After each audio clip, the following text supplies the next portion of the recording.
Hey guys, this is Jeff with 5 Minute Murder. Going to do another episode for you tonight. We're going to shuffle up these cards. So everybody's been asking about my little friend here. I haven't come up with a good story yet, but as soon as I do, I'll let you guys know. If you look at it real close, there's actually a whole bunch of parts in here. There's a couple more faces. There's some fingers. Yeah, some good stuff in there. Some teeth down in the bottom. A few extra bits of people. All right. We're going to pull one out of here. All right. And today we've got Henry Lee Lucas. So, good old Henry Lee Lucas. We're going to get started here. 5 minutes.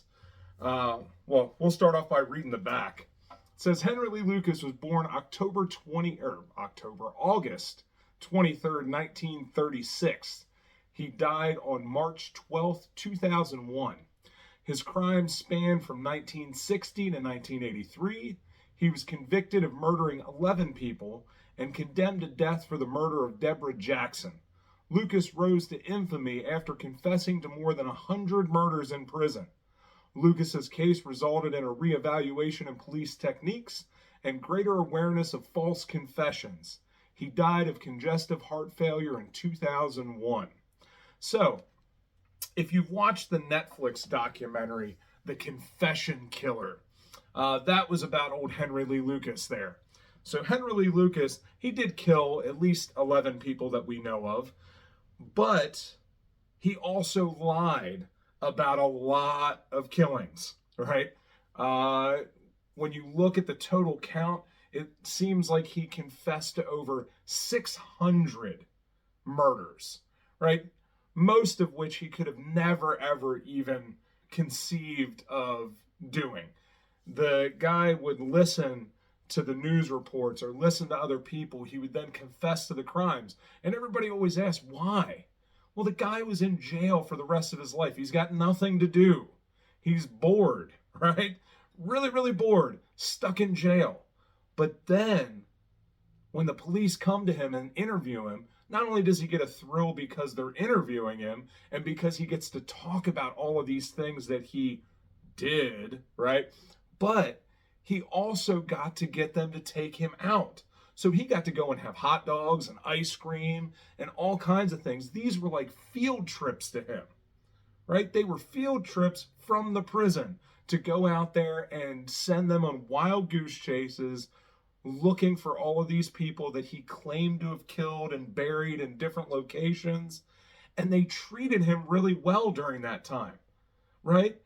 He was confessing to so many murders and they kept taking him out over and over again. Of course, Henry Lee Lucas continued to confess to the crimes because he had nothing better to do.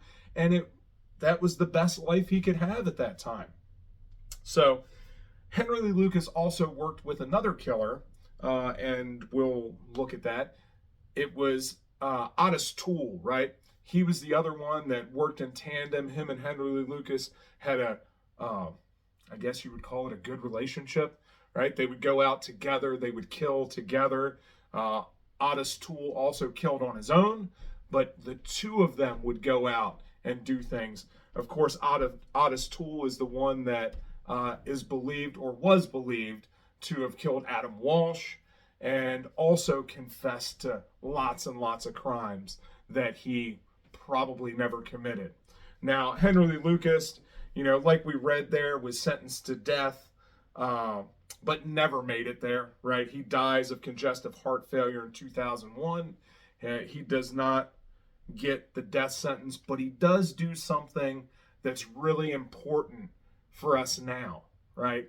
He ends up being the one that changes everything because of the way that he acted, because of the way that he relished in confessing to all these crimes. The police no longer do that anymore, right? They no longer take the inmates out to go and look at the different sites for a couple different reasons. One of them is really because they don't want people to be reliving and relishing and re-experiencing that. What we find out about a lot of serial killers is they will go back to the site of their kill over and over and over again because it gives them a thrill to remember that. So taking these criminals out to places where they may or may not have killed another human being doesn't help them any. It gives them that thrill again. They get to relive all of that. It's why when you watch interviews with killers, when they're describing their kills, they get excited, right? You can see the look on their face, the look in their eyes. All of that recounting of all of those things just continues to bring it up. It's why they keep trophies. It's why they go back to the scene. It's why Bundy continued to go back to the scene.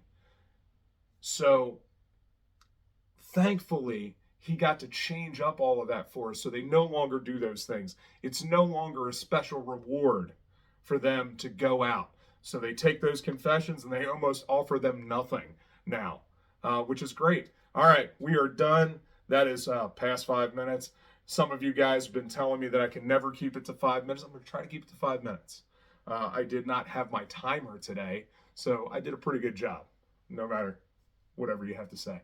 But thank you guys for joining us for another 5-minute murder. Come and check us out next week, and we'll have another 5 minutes of murder for you.